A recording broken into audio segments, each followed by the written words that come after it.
En nombre de la SARIP quería dar bienvenida a todos a este nuevo Ateneo Interactivo. Como ya saben, la idea de estos Ateneos es intercambiar ideas, intercambiar conocimiento a través de casos clínicos, a través de cirugías, de lo que sea, pero siempre compartiendo en un ambiente de camaradería. Y bueno, quería agradecer especialmente la oportunidad que tenemos esta vez de contar con tres panelistas invitados, la doctora Weissman, el doctor Pablo Larrey y la doctora Belén Balduesa. Muchas gracias a ellos en nombre de la SARIP. Así que bueno, sin mucho más preámbulos, vamos a dar comienzo a los casos. El primer caso lo va a presentar el doctor Jorge Álvarez, que él es de Buenos Aires, si mal no recuerdo, pero está radicado ahora en la Patagonia, en Sí. General Rodríguez, Especial Roca. General Roca de Río Negro, provincia de Río Qué Negro. grande. Así que bueno, Jorgito, muchas gracias, y No, cuando gracias a vos. quieras, compartir pantalla y dale nomás. Bueno, ahí comparto. Bien. Bueno, primero, gracias a ustedes, a los organizadores y coordinadores por la invitación a disertar acá en la sociedad. Y les voy a presentar un caso que lo titulé All in One, diagnóstico y terapéutico. Se presenta a la consulta un paciente de 63 años, hombre, que consulta por disminución de la agudeza visual de 6 meses de evolución, que en las últimas 48 horas empeoró. Como único antecedente personal refiere a ser hipertenso, con una indicación de tratamiento hace 6 meses. Es un paciente que no adhería a los tratamientos. Él lo comenzó hace 2 meses y ni siquiera se lo había controlado con el cardiólogo al momento donde yo lo conozco. Como antecedente oftalmológico, en su ojo izquierdo presentó un trauma 10 años previo aproximadamente, a los 56 años, con secuelas permanentes visuales. Remarco la parte social del paciente, que es clave. Es un paciente hospitalario, es un paciente que es desocupado, que no tiene familiares y no tiene gente que lo acompañe a las consultas. Lo cual, para mí, sobre todo acá en este medio, me parece muy importante para tomar decisiones rápidas y no andar perdiendo tiempo con los tratamientos.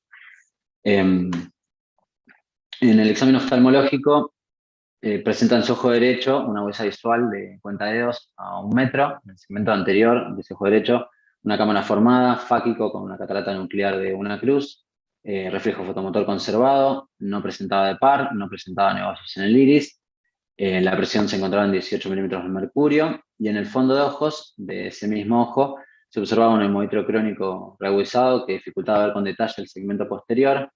Pero sí lograba ver por lo menos una proliferante fibrovascular con vasos exangües en la retina superior, con hemorragias interretinales y tortuosidad vascular. En su ojo izquierdo, por otro lado, era el ojo del trauma, amaurótico, una catarata reducta y un desprendimiento de retina total en embudo cerrado, que lo traía en la ecografía. Bien. ¿Se ve la imagen?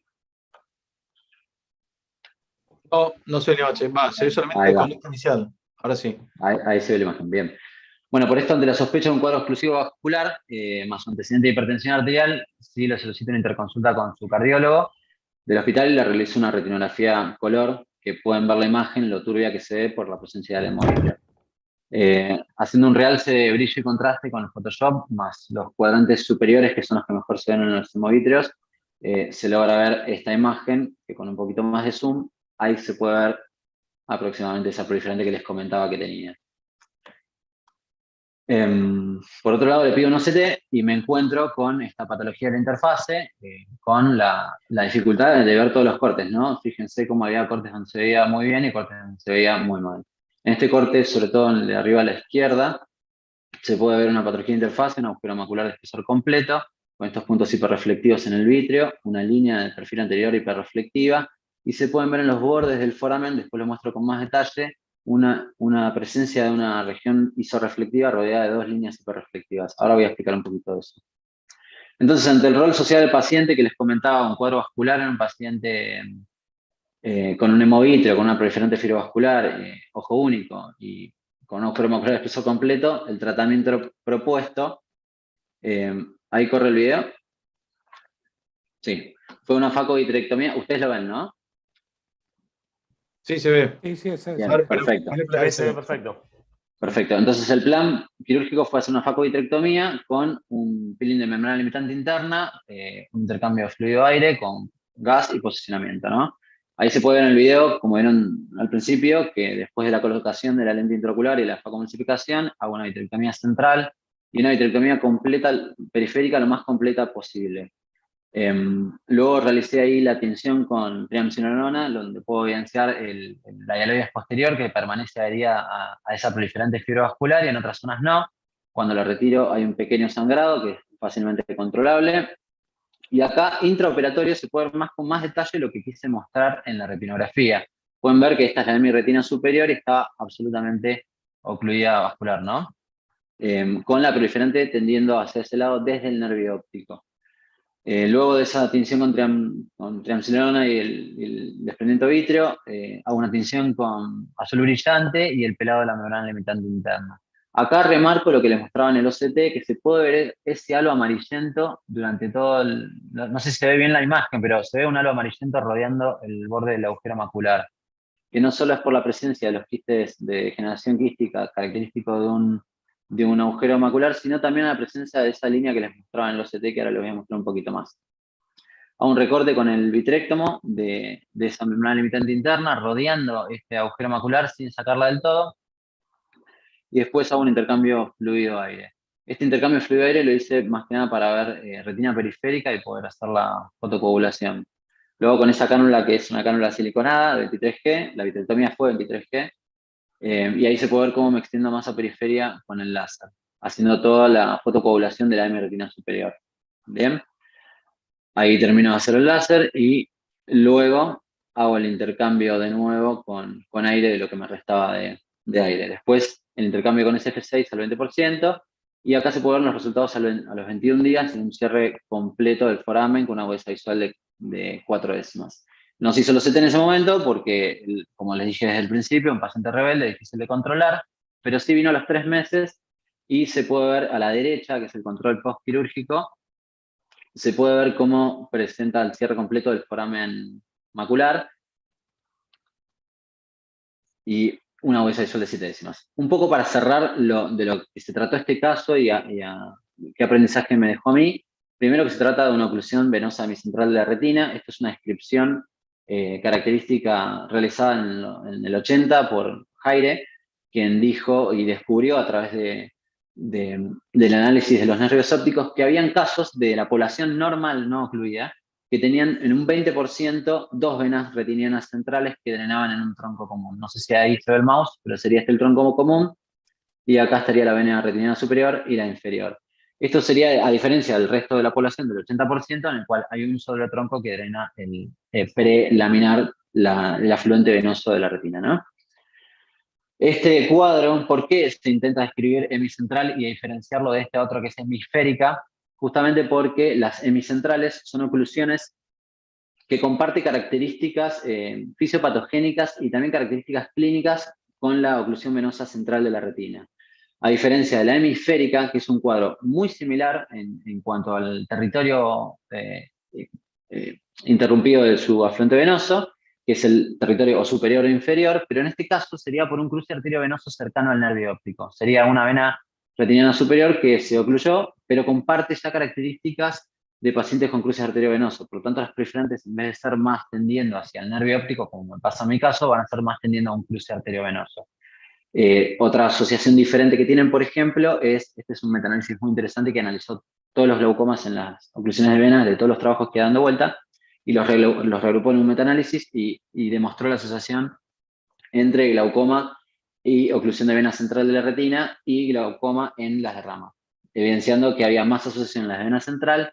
En segundo lugar estaban las de hemicentral de retina, muy similar la estadística, parecida a las de vena central, y en tercer lugar las de rama, que era una asociación más baja, pero sí tenían más frecuencia en glaucoma.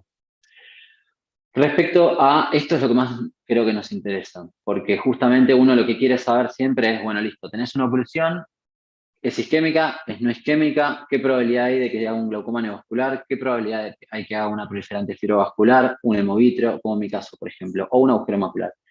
Para lo que es oclusiones semicentrales, siempre Jaire termina siendo el que más estudió todas las oclusiones, el que más estadística tiene, sobre todo a largo plazo, que ahí es donde las estadísticas cambian. Porque cuando se ve a largo plazo, uno puede también analizar de esas no isquémicas cuáles se te hicieron isquémicas, ¿no? Y él demostró que el 20% eran isquémicas y el 80% eran no isquémicas, estadística que la comparte con la de vena central, y también demostró que el 8% podían transformarse de no isquémicas a isquémicas. Además, el riesgo global de presentar un glaucoma neovascular en cualquier M central, como en mi caso, es de el 5%, que da un glaucoma neovascular.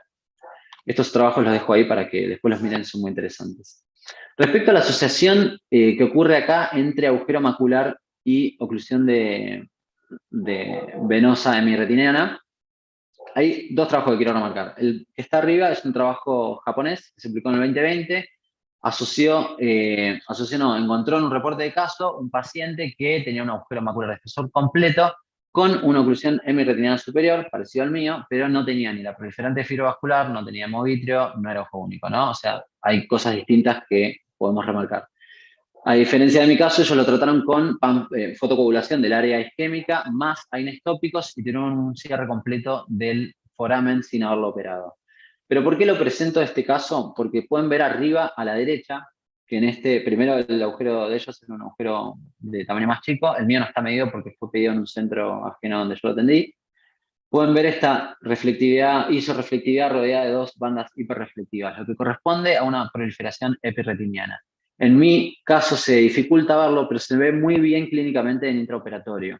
Pero también se ven dos bandas hiperreflectivas rodeando una región isoreflectiva. El trabajo de abajo, la foto de abajo a la derecha, es una continuación, acá también se puede ver la proliferación epirretiniana, que es este trabajo acá, que identificaron todas las presencias de proliferaciones epirretinianas, continuando con lo que dijo Claudine Pang acerca de la proliferación epirretiniana, que lo describió predominantemente en patología de la interfase. Ellos se dieron cuenta que esto no solo es en patología de la interfase, sino también en otras patologías, como edema macular, como degeneración macular asociada a la edad, como distintas patologías maculares. Entonces ellos dijeron, bueno, no solo es un factor protector, porque esta es proliferación glial que viene de la retina media, es lo que se piensa. Entonces, retirar ese tejido quizás sea perjudicial para un agujero macular, pero bueno, en una degeneración asociada a la edad sería perjudicial el tejido y en un agujero macular sería beneficioso. Entonces, habían algunos grupos, se dice, de que podríamos en algunos casos dejarla, en otros casos sería perjudicial, ¿no? Otro reporte más, es el último, es un reporte alemán que evidenció agujeros maculares atípicos. De estos atípicos encontraron 5 casos de trombosis venosa asociada a agujero macular, y ellos encontraron, a diferencia de todo lo que venía diciendo, encontraron que eran predominantemente de rama, las trombosis, no encontraron ninguna de mioclusión, y vieron que 4 eran de rama de estos 5 casos, y que postulan que podría ser la transición tangencial de la que siempre hablamos, o la rotura de un quiste en el contexto de un edema macular cistoideo secundario a esta inflamación por la oclusión. Todos resolvieron con vitrectomía y colocación de gas, y 4 de ellos mejoraron su agudeza visual. A modo de conclusión, la oclusión hemicentral de la retina es una entidad distinta a la de vena central de la retina y a la de rama, en la cual se afecta un tronco venoso. Sin un tratamiento adecuado, un cuadro oclusivo puede llevar a complicaciones como la proliferación fibrovascular, como el edema macular quístico, el glaucoma neovascular, y la facovitrectomía en este caso fue diagnóstica y terapéutica. Además, la proliferación epirretiniana que les demostraba permite la remodelación tisular adecuada para la resolución del foramen, que sería un factor protector en este caso. Bueno, muchas gracias. Bueno, Jorge.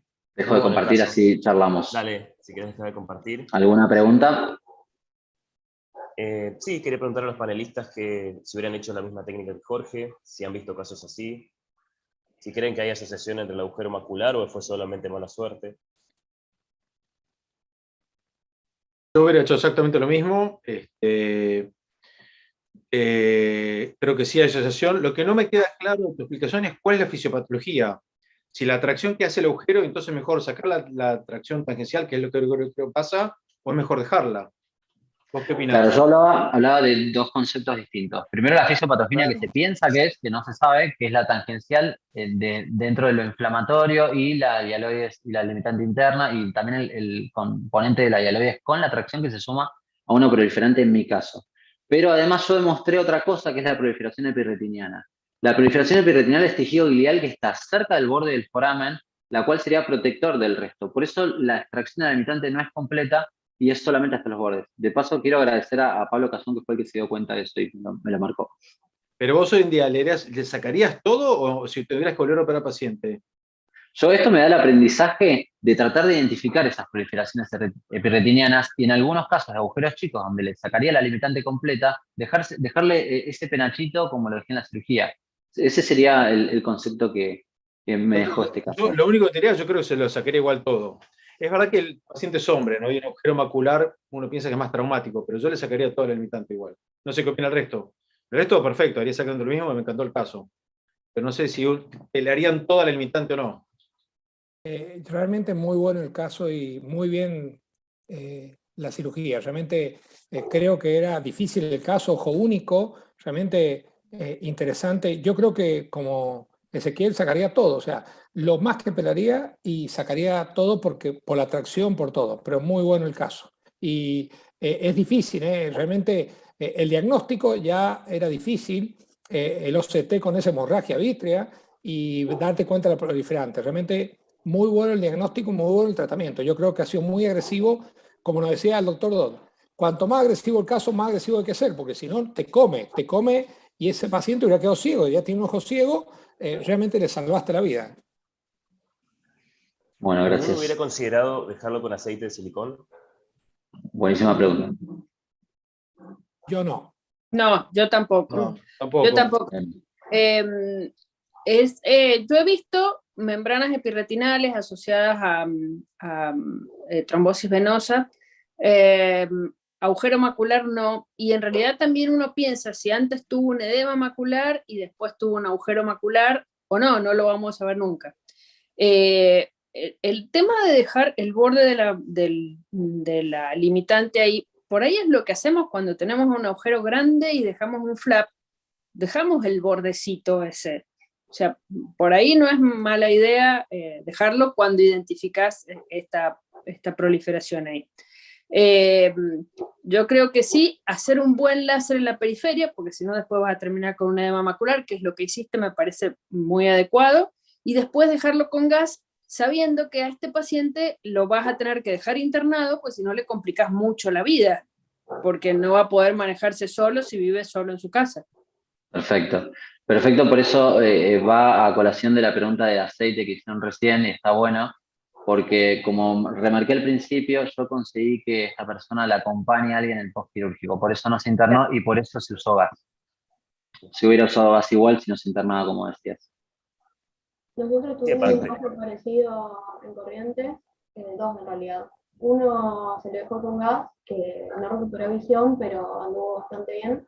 Y otro paciente que cometimos el error de ponerle aceite, y era un paciente también de difícil seguimiento por la cuestión social, era un hospital público, y bueno, los que somos del interior por ahí sabemos lo que cuesta que un paciente siga y se comprometa con el tratamiento.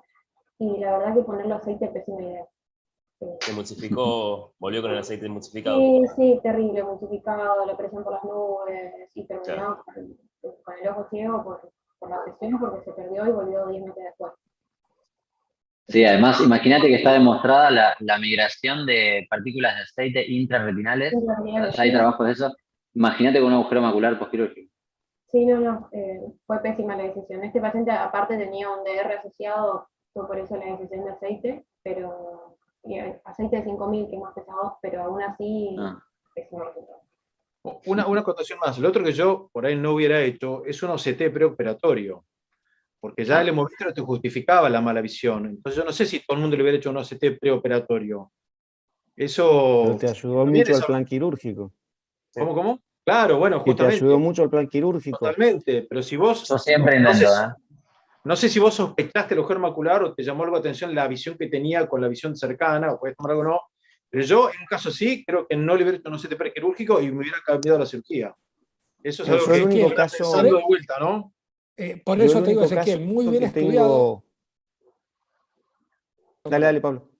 No, que me parece muy bien estudiado y difícil hacer un OCT con esa hemorragia y encontrar agujeros. Realmente lo planteaste muy bien y la técnica fue muy buena, porque como dice Ezequiel, no sé si todos podemos ver ese agujero y nos hubiéramos dado cuenta de ese agujero. Realmente muy bueno. Yo el único caso que tengo muy parecido, ojo único también, catarata completa, con el hemovitrio, intenté hacerlo en OCT, era el OCT anterior, eran los de primera Chao, generación, ahí, olvídate. Sí. y yo no le vi el agujero de mácula, pero la mácula no estaba normal. O sea, en alguno de los cortes que salía, la mácula no está normal. Le hice la FACO, le limpié el hemovitrio y tenía un agujero de mácula. Hice lo mismo en aquel momento, le saqué toda la limitante interna y se curó y tuvo una evolución muy buena también. Pero yo intento siempre, el Claro. OCT, o sea, muchas veces sale más de lo que uno cree a pesar de la opacidad del medio. Es Sobre cierto, todo muchas veces se ve nuevo. mejor, es más, se ve mejor en la imagen por ahí infrarroja del OCT, se ve mejor que en el fondo de ojo que en las fotos de retinografía. Sí. El infrarrojo pasa a través de la catarata y pasa bastante a través de la hemorragia. Exacto. Porque yo lo que veo para mí la pista de la proliferación epirretinal me hace pensar en algo de cronicidad previo al agujero, que terminó en un agujero que no era crónico, porque vimos que era un agujero no muy grande ni muy tangencial, digamos, pero sí que probablemente el agujero macular fue secundario a un edema quístico crónico, un agujero lamelar crónico, que se completó, digamos, justo cuando vos los enganchaste, pero la proliferación epirretinal es como la pista de que no es un agujero macular común y corriente. Exacto, y queda demostrado en esos trabajos que les mostraba que no pudo haber sido secundario al agujero macular solamente, pudo haber sido, como vos decís, un edema macular crónico previo. Acordate que él refería que fueron disminución de huella visual de 6 meses de evolución, o sea, él y con ojo único, y no le importó hasta que dijo, basta, no veo más, 48 horas previas hizo seguramente un resangrado, y ahí hasta que llegaste vos. Bueno, estamos en tiempo, así que perdón que te los corte así, pero bueno, muy Gracias, buen caso, Jorge, mil gracias, y vamos ahora a dar paso al siguiente caso, que está a cargo del doctor Daniel Lucena, que él también es de Buenos Aires, hizo su residencia en el Instituto Oftalmológico Argentino, en Buenos Aires, y ahora está radicado en San Luis, capital. Así que Dani, compartí pantalla, por favor.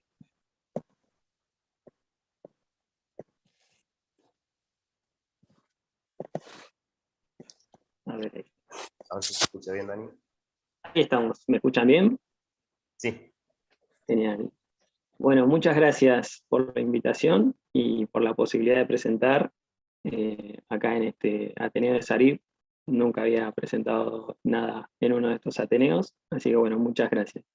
Como bien dijo José, mi nombre es Daniel Lucena, me formé en el Instituto Oftalmológico Argentino y desde julio del año pasado estoy radicado ya acá en la provincia de San Luis y bueno, trabajando en la clínica ocular.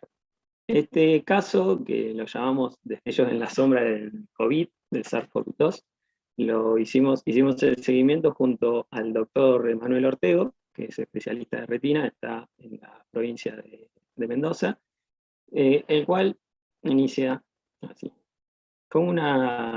Ocurrió por guardia una paciente de sexo femenino de 26 años de edad, que refería que estaba viendo destellos de luces y sombras con su ojo derecho.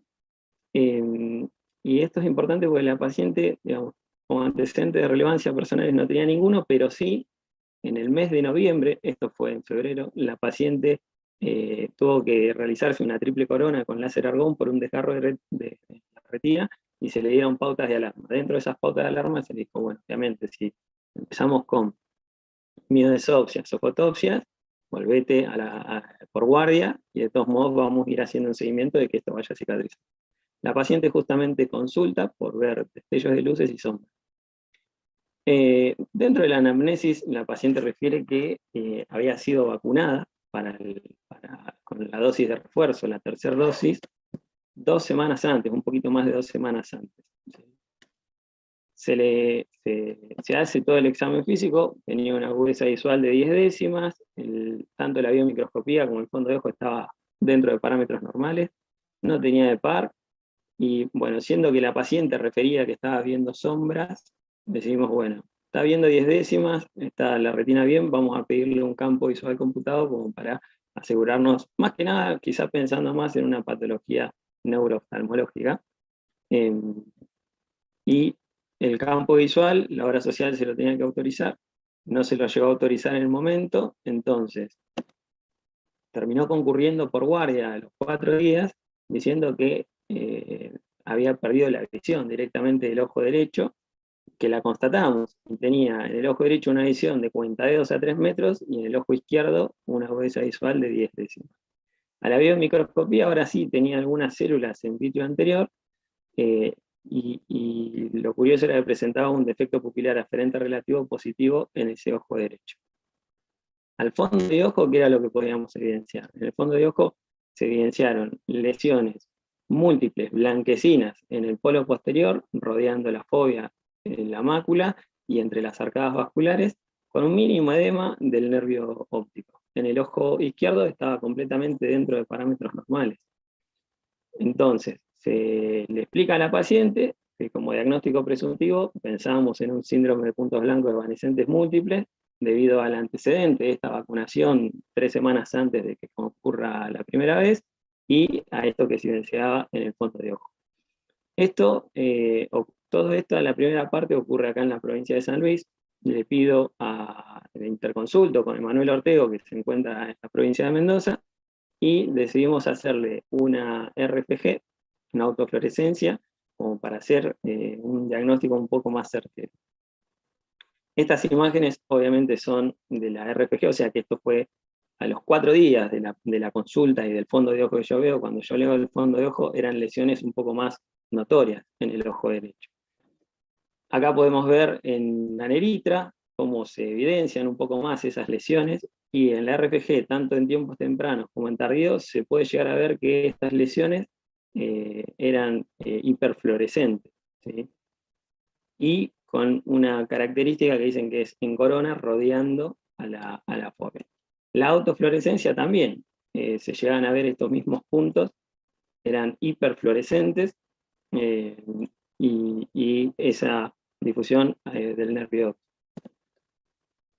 En el OCT lo que podíamos evidenciar era que en el ojo derecho la paciente presentaba una alteración a nivel del epitelio pigmentario de la retina con compromiso de la zona elipsoide en el ojo derecho, y el ojo izquierdo estaba completamente dentro de parámetros normales. Ahí se puede llegar a observar un poco más con detalle estas lesiones de esta hiperreflectividad. Se le fueron haciendo los campos visuales a esta paciente, se fue haciendo el control, estábamos viendo si la tratábamos o no la tratábamos, porque no hay un tratamiento ya consensuado para este tipo de patología. Pero bueno, lo bueno es que a la paciente ya a los pocos días empezó a tener una cierta mejoría.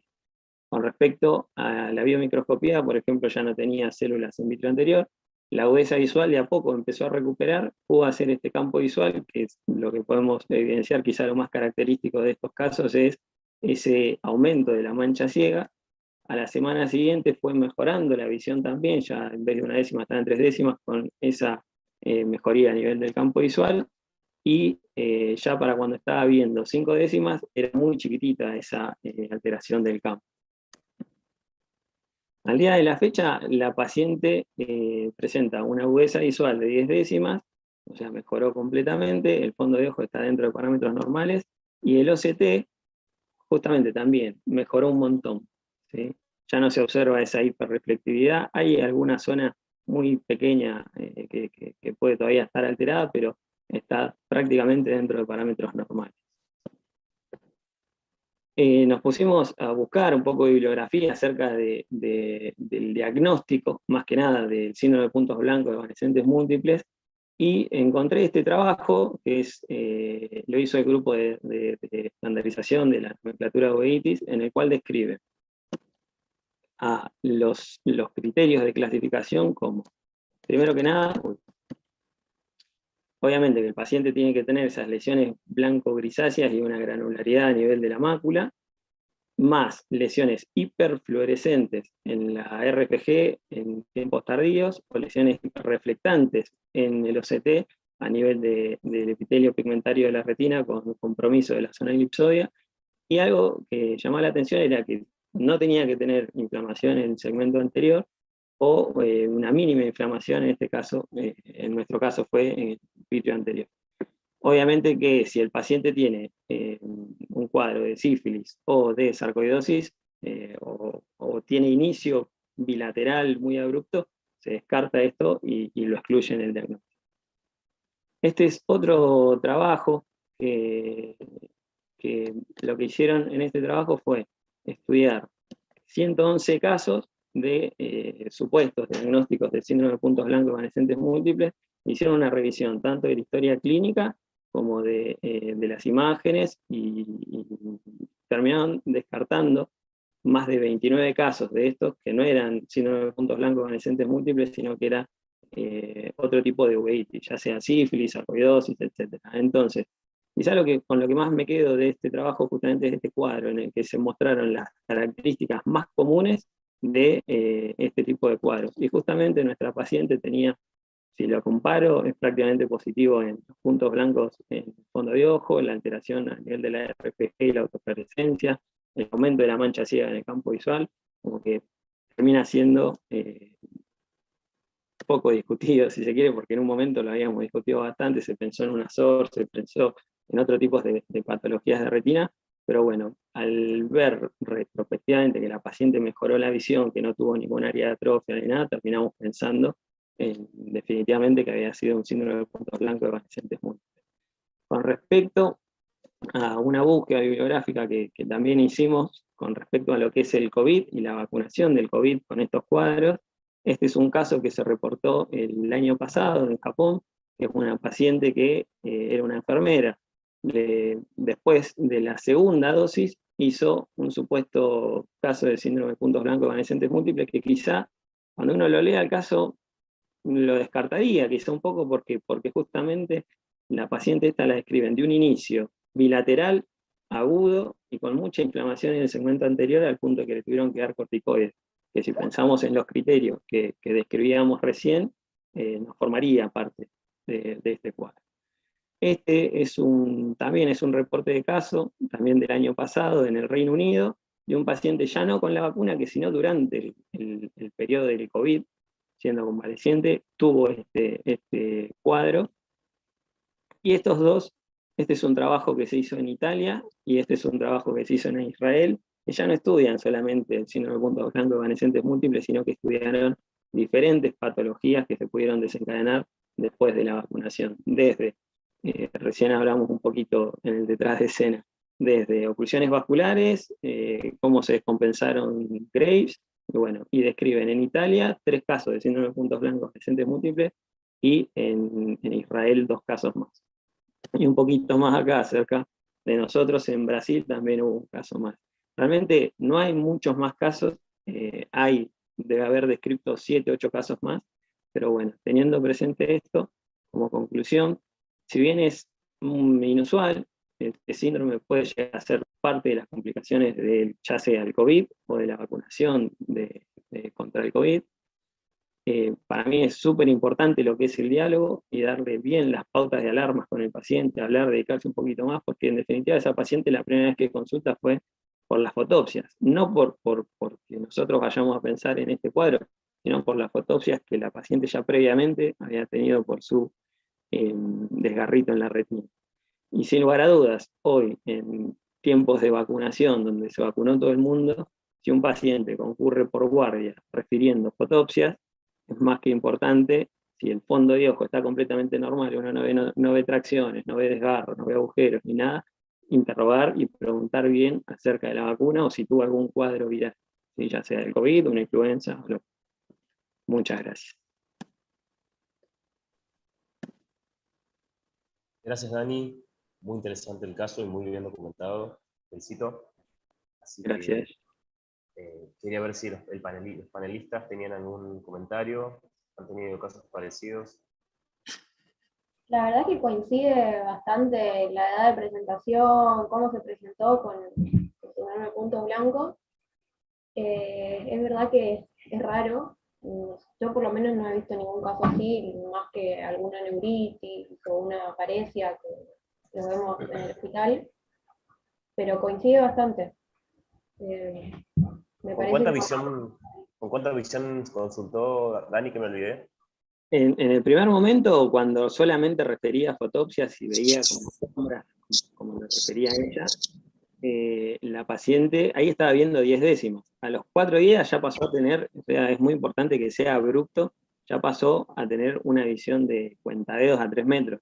Claro. A medida que fueron pasando, estos son autorresolutivas. Lo que se le explicaba a la paciente era que más o menos el común era que a las 8 semanas iba a empezar a mejorar, pero bueno, esta paciente semana a semana fue mejorando, con 1 décima, después 3 décimas, después 5 décimas, y bueno, hoy por hoy son 10 décimas que está viendo de nuevo. Sí, yo creo que, a ver, como dice Belén, si el caso es típico, es muy difícil asociar a la vacuna. Uno tiene ganas de asociar patología a la vacuna o al COVID, pero es muy difícil probar que es por la vacuna. Entonces, hay que tener mucho cuidado con eso, ¿viste? Si el caso es típico, es amarillo y hace cuac y es la población normal y es dentro del grupo etario y el sexo, no es tan fácil adjudicar esto que sea por la vacunación o por COVID, porque creo que uno tiene ganas de encontrar esas cosas. Uno está buscando asociaciones COVID con patología retinal o vacunación con patología retinal. Entonces hay que tener cuidado. Es verdad que independientemente es difícil el diagnóstico de esto, son esos diagnósticos que uno tiene que tenerlos y acordárselos, como no sé, la telangiectasia perifovial, pues si no, jamás te vas a acordar de esto. Pero ojo que es muy difícil asociar al COVID esto, ¿no? Quizá lo característico y que describen en la bibliografía es que justamente estos cuadros empiezan o digamos tienen un pródromo, ya sea de influenza en su momento, y hoy por hoy la moda obviamente es el COVID, pensarlo desde el COVID, o antes también lo pensaban con la vacunación para la gripe, para la influenza, hoy también. Por eso hicimos esa búsqueda bibliográfica, y sí, aparecieron un montón de casos, no un montón. Realmente hay, por ejemplo, algo que se veía así, y que hay un trabajo que está bastante bueno, que describía que lo que aumentó un montón la incidencia, que también era raro, era la neuroretinitis macular aguda. Y el paciente se vacunaba y quizá a la semana, a las 2 semanas, ya estaban con cuadros así de este tipo. Pero por eso hicimos justamente esa búsqueda bibliográfica y nos encuadró bastante. Sí, de todos modos, es tanta la cantidad de gente que se ha vacunado que es muy difícil decir es por esto. O sea, la incidencia es muy baja de las complicaciones. Una cosa que te iba a preguntar, en las fotos del infrarrojo, que estuvimos hablando antes del infrarrojo, del OCT, sí. ¿No viste los puntitos? Porque es impresionante, parece un dálmata el fondo de ojo en el infrarrojo. Sí, se veía. ¿Querés compartirla, Dani? Así la vemos de nuevo. Vale. Vemos al dálmata. Pero me parece que no mostró, que mostró solo el corte, no la foto. Lo que pasa es que le puso las fletitas, y como puso las fletitas, ¿viste? Confunde. Claro, si hubiera puesto la foto sin las flechitas, lo hubiéramos visto mejor, me parece. A ver. De todos modos, no está el infrarrojo, del OCT. Está la autofluorescencia, si yo lo miré, no estaba. O sea, está la foto del corte del OCT. Claro. Bueno, listo. Bueno, gracias. Bien. Está bueno recordar también que muchas veces estos casos así de uveitis posteriores en miopes, en jóvenes miopes, se acompañan de fotopsias, se acompañan de fosfenos, y bueno, tuvo la casualidad de que tenía un desgarro, pero las fotopsias y los fosfenos son comunes a estas inflamaciones del polo posterior. ¿Puedo hacer un comentario? Dale, Marcelo, vos que sos uveitólogo. Bueno, antes que nada coincido con todos con esto de que si el caso es un caso tan sugestivo de lo típico, no complejizar tal vez de más. Recuerdo que cuando estaba, una frase que me quedó muy grabada del doctor Couto es: cuando el oftalmólogo no ve y el paciente no ve, hagamos un campo visual, que bueno, de hecho lo hicieron, y el agrandamiento de la mancha ciega hizo un acercamiento más prometedor al diagnóstico. Todos los síndromes de puntos blancos vienen generalmente, o la gran mayoría vienen asociados a un pródromo o algún antecedente de alguna enfermedad viral, y en esta época creo que el tema vacunación y todo funciona más como un distractor que como algo para pensarlo, al menos tal vez en relación a la cantidad de vacunación que hay versus la cantidad de casos que hemos tenido. No he visto, al menos no sé si alguno ha visto, pero no he visto que haya un aumento en la incidencia o en los reportes de mayor cantidad de síndromes en estos 2 años. Sí, a mí en lo personal la evidencia no me llega con suficiente solidez para pensar en que tal vez podamos establecer relaciones directas, pero sí coincido con esto de indagar, cuando no sabemos bien qué pasa, indagar muy bien por los antecedentes, pródromos virales, pródromos de viajes, antecedentes de viajes también. Claro. Hoy por hoy algunas patologías que no son tan prevalentes, sobre todo de origen infeccioso, se están convirtiendo en patologías también nacionales, ya no importadas. Por ejemplo, el Lyme es una enfermedad que hoy por hoy estamos empezando a considerarla como autóctona y no como importada de lugares con prevalencia. Entonces, incentivar un poco a eso. Y bueno, sí puede pasar, que tal vez es más habitual de ver, tal vez coriditis multifocales con panuveitis en pacientes que sufren o que sufren consecuencias o reacciones adversas a vacunaciones. No sé si tal vez tirarme tanto a un síndrome puntual, pero sí a episodios inflamatorios de origen desconocido, tal vez sí orientarnos un poco a esto. Una pregunta a los panelistas. Debido a la baja agudeza visual y al defecto pupilar que tuvo la paciente al momento de la presentación, ¿alguno hubiera considerado usar corticoides? ¿O todos hubieran estado de acuerdo? Estaba por preguntarlo. En esperarlo. Yo le hubiera dado corticoides. Yo lo hubiera dado. Muy No bien. sé, Marcelo, que por ahí es el que más sabe. Marcelo. Yo tal vez lo hubiese esperado un poco antes de tomar una conducta, sobre todo si había un motivo para las fotopsias y el cuadro era tan sugestivo del Mutes, ¿no? Creo que ahí hubiese esperado y plantearle, ¿no? A plantearle al paciente esto de que en estos casos a veces lo mejor no es enemigo es enemigo de lo bueno, entonces tal vez ir rápidamente a tratar algo que tal vez tiene una resolución espontánea, le evitamos al paciente medicación innecesaria. Sí, justo pero cuando es un gris, ¿no? Justo cuando estábamos pensando en empezar a tratarla fue que empezó el cambio en la visión, empezó a mejorar, esas células vítreas desaparecieron. Entonces dijimos, bueno, siendo que justamente pensábamos en este cuadro que en general resuelven solos, dijimos, bueno, vamos a esperarlo y por suerte pasó. ver cómo responde. La verdad que la paciente respondió lo más bien. Eso, si se quiere, también es lo que en retrospectiva nos termina de confirmar el diagnóstico. Tal cual. Bien, una de las cosas importantes es que el Mutes no necesariamente va a ser una entidad aislada, entonces estuvo bien buscar el Azor, buscar otros síndromes que puedan ir de forma concomitante y seguirlos a estos pacientes porque también tienen riesgo de desarrollar complicaciones a largo plazo, entre ellos membranas neovasculares, aunque que están descritas en pacientes con Mutes, que antes decíamos que no, pero lo cierto es que pueden hacerlo. Entonces, seguirla de cerca a la paciente. Sí. El agranamiento de la mancha ciega es bastante típico del Azor, pero bueno, ya, Campo de influencia. teniendo los puntos blancos es como que... Sí, y a la vez el Azor a la larga termina produciendo una atrofia a nivel del OCT y lo terminas viendo en el OCT. Sí, En este caso, por suerte, se desinflamó bastante rápido. Bueno, Dani, Sí. muy bueno el caso, la verdad. Buenísimo. Muchas gracias y felicitaciones. Muchas Así que bueno, vamos con el tercer y último caso, a cargo del doctor Enrique Gatoni. Así que bueno, Enrique. Bueno, yo soy el más viejito. Y voy a tratar de ir algo más terrenal. La primera niña tiene 12 años, fue derivada por el neurólogo para una interconsulta por presentar cefalea y diplopía. Tenía 10 décimas en los dos ojos, el test de colores era normal, los reflejos pupilares eran normales, la biomicroscopía era normal y tenía una paresia leve del sexto par del ojo izquierdo. En el fondo de ojo se veía el borramiento de los bordes de la papila, que opacificaba, oscurecía la salida de los vasos. Tenía estos exudaditos duros o hiperreflectivos y tenía algunas alteraciones vasculares que a mayor tamaño vamos a ver como un exudado algodonoso, una hemorragia, una estrechez focalizada de las arteriolas y las alteraciones vasculares localizadas en el ojo izquierdo. El OCT mostraba claramente que tenía un edema de papila y nos planteamos el diagnóstico de un edema de papila en una nena de 12 años.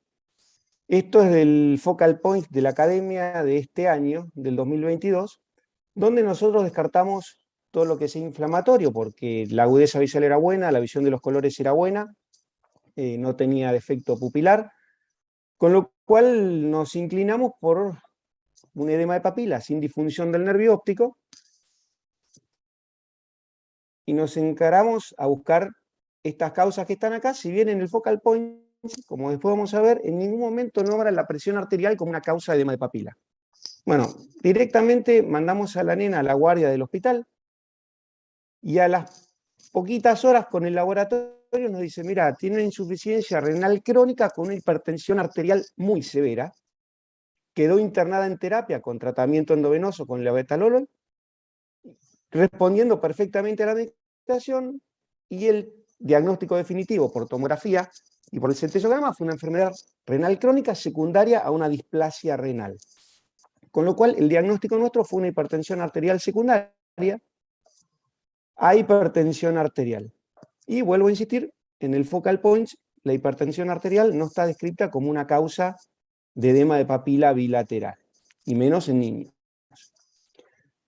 Entonces buscamos cuál es la prevalencia de la hipertensión arterial en niños, y sabemos que es del 3 al 3.5% en la infancia y hasta el 10% en la adolescencia, con estrecha relación hoy con la obesidad, hábitos alimentarios y el sedentarismo. Con frecuencia está infradiagnosticada y generalmente secundaria a causas, el 80% causas renales. También tiene una clasificación en leve, moderada y severa, la leve con estrechamiento arteriolar focal o de la pared arteriolar, moderada cuando aparecen hemorragias, microaneurismas, exudados, y severa cuando cualquiera de las otras dos asocia al edema de papila. Es importante tener en cuenta que los signos de los adultos, como la esclerosis y los cruces, no son patognomónicos en los niños. ¿Cómo fue la evolución de esta chiquita?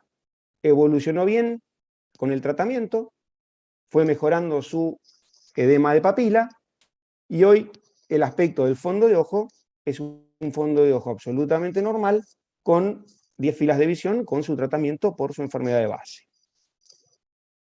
Es importante tener en cuenta la presión arterial como causa de edema de papila bilateral. Tengamos en cuenta que en los niños su prevalencia está en aumento, generalmente está infradiagnosticada. El fondo de ojo en los chicos hay que hacerlo con paciencia y siempre orientar para que los pediatras puedan hacer el diagnóstico. ¿Qué pasa con esta niña? Yo acá tengo una ventaja, yo sé por qué estaba internada. La mandan en interconsulta, 2 años, la agudeza visual no se la pudimos tomar en forma correcta, la biomicroscopía no presentaba alteraciones. ¿Esto es otra paciente? Esta es otra paciente. Ah, está bien, está bien, está bien. La otra paciente terminó, después discutimos, así podemos discutir perfecto, las dos cosas perfecto. juntas. Sí, me mezclé, perdón. Esta nena es 2 años, ¿sí? Estaba internada, nos piden una interconsulta. Biomicroscopía normal, la agudeza visual no la pudimos tomar, y esto tenía en el fondo de ojo. Tiene hemorragias, tiene exudados, hemorragias en todos los niveles, tiene hemorragia subhialoidea, tiene hemorragia vítrea chiquitita, exudados duros, exudados blandos, blanqueamiento de la retina, los vasos exangües, y se nos planteaba decir, ¿qué es esto? Esto es todo lo que tenía. El vítreo estaba transparente, las papilas no tenían mucho edema, la del ojo izquierdo por ahí tenía un poquito de edema en la zona inferior, hemorragias a todos los niveles, exudados blandos, exudados duros. ¿Alguno quiere arriesgar a ver qué era esto? El diagnóstico del fondo de ojo. ¿O en qué piensan? ¿En la periferia no tenía ningún tumor vascular? No. ¿Y tenía vasculitis oclusiva arterial o no? Tenía el blanqueamiento de la retina, tenía los vasos blancos, pero no tenía inflamación. Pero puede ser una vasculitis idiopática. Puede. ¿Tenía desprendimiento? Discúlpame, ¿se me entrecortó? No. No. Estaba pensando en un posible coach, pero no. Claro, bueno, también. Sí. Es bilateral, además. Es bilateral. Sí, ah, perfecto. La parte hematológica también descartaría yo. Siendo una nena de 2 años, la parte hematológica. ¿Los análisis estaban normal? No, la nena estaba internada y yo fui a hacer una interconsulta. Ahora vamos a ver cuál fue el diagnóstico. Bueno, parece un linfoma, ¿viste? Una leucemia, sí. Tal cual. Sí, una leucemia es un diagnóstico totalmente posible acá. Hay que pensar por estadística en la edad, una patología vascular de esa edad. Claro. ¿Se les ocurre que puede ser una pseudoretinopatía similar al Purcher? Descripta con traumatismos cráneoencefálicos, pero también descripta en algunos casos de pancreatitis bueno, se le puse el diagnóstico, de pancreatitis, de púrpura trombocitopénica trombótica, criogulinevia, enfermedad del tejido conectivo, falla renal e inyecciones retrovulvares, entre otros. ¿Sí? Es una enfermedad oclusiva de la retina, predominio bilateral, con obstrucción de la circulación retiniana por microémbolos, plaquetas, leucocitos, aires o grasa. Ahora sí, esta nena estaba internada, bueno, tenía todas las cosas que tiene la retinopatía del símil Purkinje, y esta nena estaba internada por un síndrome urémico hemolítico, con anuria en diálisis peritoneal, con deterioro neurológico, también con lesiones a nivel de los ganglios basales de forma isquémica. El síndrome urémico hemolítico es un desorden multisistémico caracterizado por la aparición brusca de anemia hemolítica, compromiso renal aguda y trombocitopenia, consecuencia de una microangiopatía trombótica, de localización renal predominante, pero con manifestaciones isquémicas en otros órganos como la retina, el sistema nervioso central, el miocardio, el páncreas y el intestino. Si bien es idiopático, el más común es el que se asocia a infecciones por Escherichia coli, productor de una toxina, de una citotoxina. Y como siempre, en algo nosotros vamos primeros, Argentina es el país con mayor tasa mundial de síndrome urémico hemolítico en menores de 5 años. Lo que pasa es que tenemos 400... el SUS lo describió Gian Antonio en la Argentina, fue el que describió la enfermedad. Bueno, pues, tenemos 400 a 500 casos nuevos por año. Esto equivale a 12 a cada 14 chicos de cada 100.000. 3 veces más que Uruguay, 5 veces más que Chile. Y los niños afectados son generalmente menores de 5 años. Es la causa más común de falla renal en niños, causando anemia microangiopática hemolítica, trombocitopenia, y el compromiso retinal es raro. Se da en las formas severas, generalmente que tienen diarrea, el compromiso renal, y que necesitan diálisis peritoneal. Revisando la bibliografía, 11 de 47 chicos que fueron evaluados presentaron alguna manifestación a nivel de la retina en forma de isquemia. Pero, ¿por qué se me pasa? Y cuando yo estaba preparando el caso, le digo a Claudia, ¿vos te acordás del caso? Y me dice, mira, y con los nefrólogos tanto del Hospital Pena, que es el hospital de acá de Bahía Blanca, como el Hospital Superior Sor Ludovica de La Plata, se presentaron en Brasil y se presentaron en distintos lugares los casos que habíamos juntado. Y lo último que me entero es que ahora el 7 de mayo salió en la Nefrología Pediátrica, un journal, una revisión de 99 casos, donde encontraron, tanto Claudia Zárate, que es la colaboradora que trabaja conmigo, como el doctor Néstor Murray, 13 de 99 casos con alteraciones a nivel de la retina. De esos 13, solamente 2 tenían una retinopatía típica símil Purkinje. Está descrito como tratamiento la observación y los esteroides. En otros trabajos proponen la indometacina, el oxígeno hiperbárico y la fotocoagulación como forma de prevenir el glaucoma neovascular, la hemorragia vítrea y el desprendimiento de retina traccional. Nosotros ya hace varios años que la conocemos a esta nena, decidimos fotocoagularle la retina periférica en forma preventiva. ¿Cómo evolucionó esta nena? A los 4 meses había mejorado muchísimo el cuadro del aspecto del fondo de ojo, por supuesto que quedaba la atrofia cada vez más marcada de su papila, con la esclerosis vascular, ahora sí, después de 2 años de seguimiento. Este es el fondo de ojo de la semana pasada. El ojo derecho, que es el que mejor tenía la mácula, tiene casi 7-8 décimas de visión. El ojo izquierdo tiene 1 décima de visión. Y este es el primer caso que vimos nosotros con un Purkinje, símil Purkinje, en un adulto. Este es un hombre adulto que también tuvo un síndrome urémico hemolítico raro, que le pudimos hacer la angiografía, pero que después lo perdimos porque no sé cómo fue la evolución, porque se hizo la angiografía y no lo vimos nunca más. Esta foto tiene 14 años. Y lo importante es recordar que, si bien el compromiso de la retina y del nervio óptico es raro, lo debemos tener en cuenta si en algún momento nos dicen vamos a mirar el fondo de ojo a un paciente que está internado con un síndrome urémico hemolítico, que es más común si es grave, si tiene diarrea, si está en diálisis y tiene compromiso neurológico.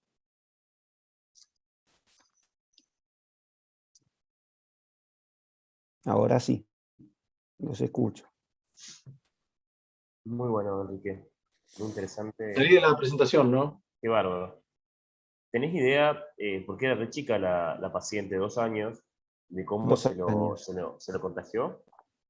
El sútero, bueno, en teoría es la hamburguesa, pero es Bueno, Claro, pero comí una hamburguesa a los 2 No. años.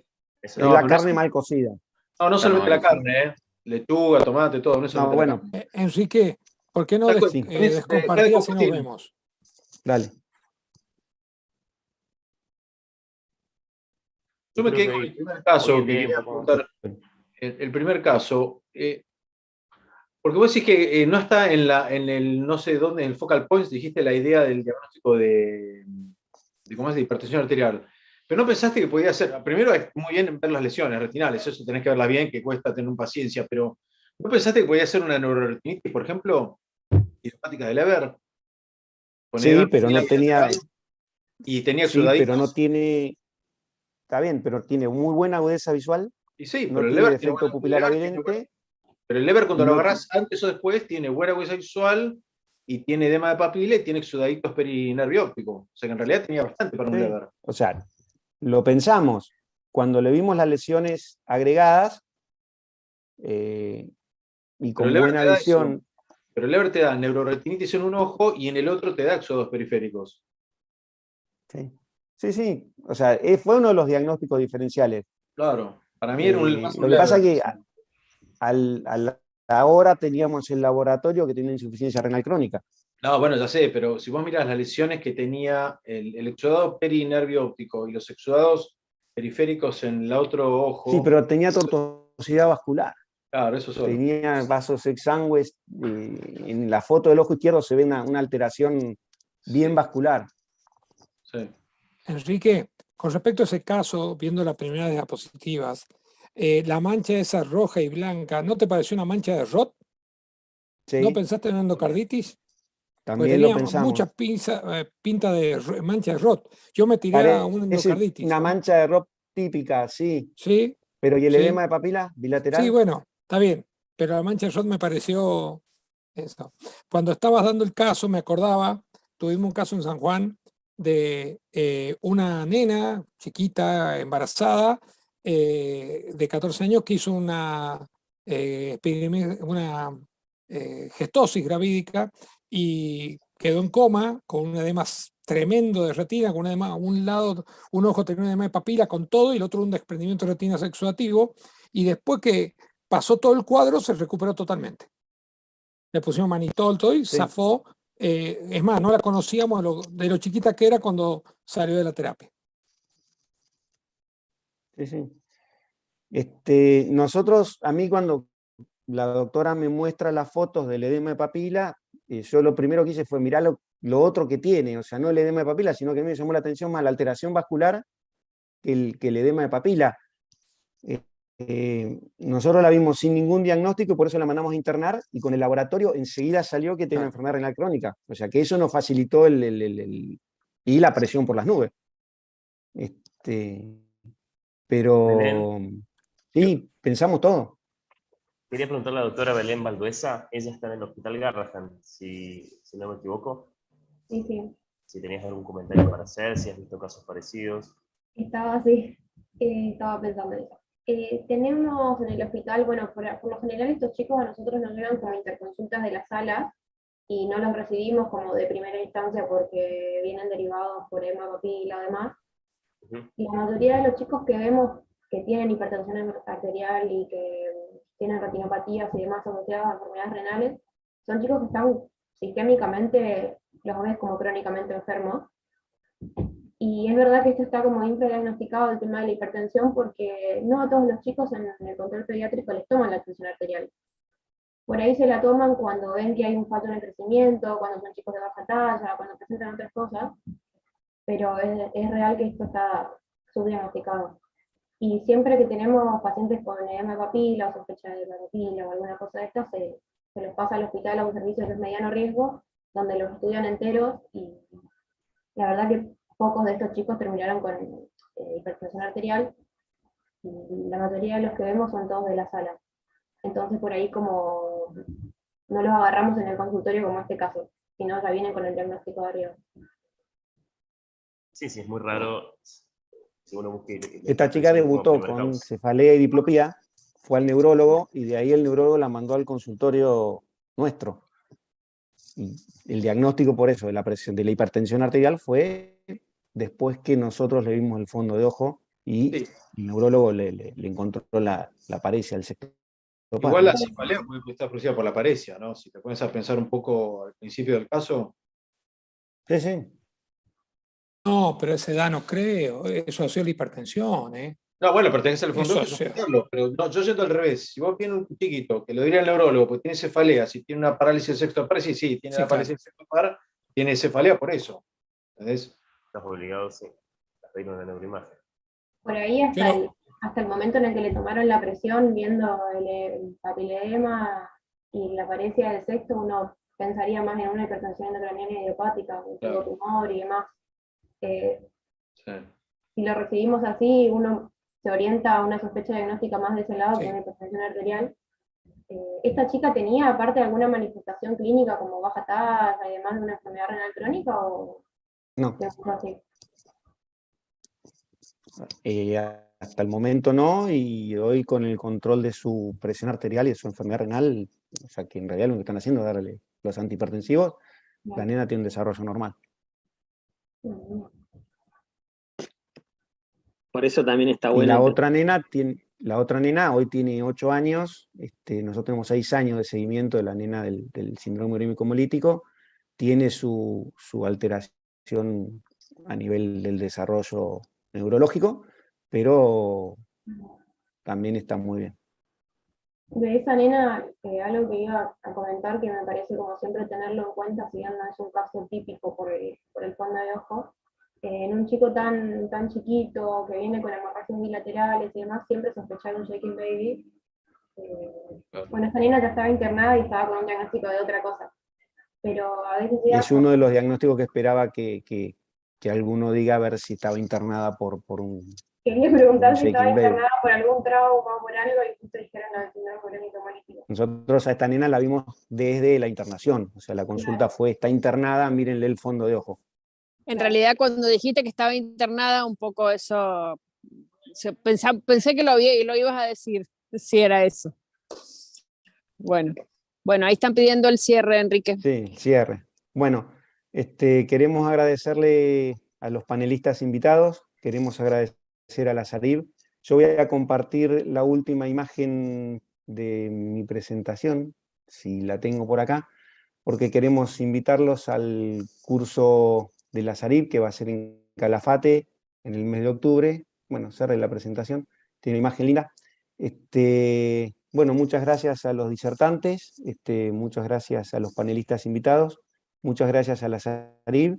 Esperamos verlos en el próximo Ateneo Interactivo y, como decía recién, los esperamos en el curso que va a ser en Calafate en el mes de octubre. Bueno, Enrique, gracias. Gracias. Chao. Muchas gracias. Hasta luego. Chao, hasta luego. Chao, chao.